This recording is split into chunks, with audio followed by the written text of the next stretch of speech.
ప్రసిద్ధి కొండగట్టు శ్రీ ఆంజనేయ స్వామి ఆలయ ఉత్సవ కమిటీ ఏర్పాటైంది. చైర్మన్ తో పాటు 11 మంది సభ్యులతో కూడిన కమిటీ ఏర్పాటు చేసిన ఎమ్మెల్యే మేడిపల్లి సత్యం ఎండోమెంట్ కమిషనర్ కు ప్రతిపాదనలు పంపించారు.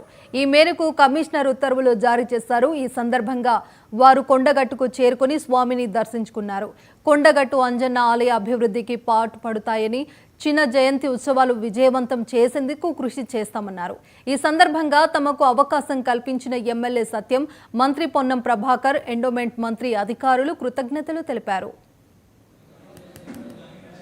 ప్రకారం మేము తప్పకుండా అంటే ఇక్కడ ఏమేమి కొరత ఉన్నదో ఆ కొరతను తెలుసుకొని ఆ కొరతను నివారించడానికి మా శాయశక్తుల కృషి చేస్తామని తెలియజేస్తూ ముందు అంటే ఎల్లుండే ఉన్నది కాబట్టి చిన్న జయంతి ఈ తక్కువ సమయంలో కూడా మేము అనుకున్న విధంగా నెరవేర్చలేకపోతాం కాబట్టి దాన్ని మీరు అర్థం చేసుకోవాల్సిందిగా తెలియజేస్తూ ముందు మాకున్న పరిమితుల మేరకు మాకున్న సౌకర్యాల మేరకు తప్పకుండా సంపూర్ణంగా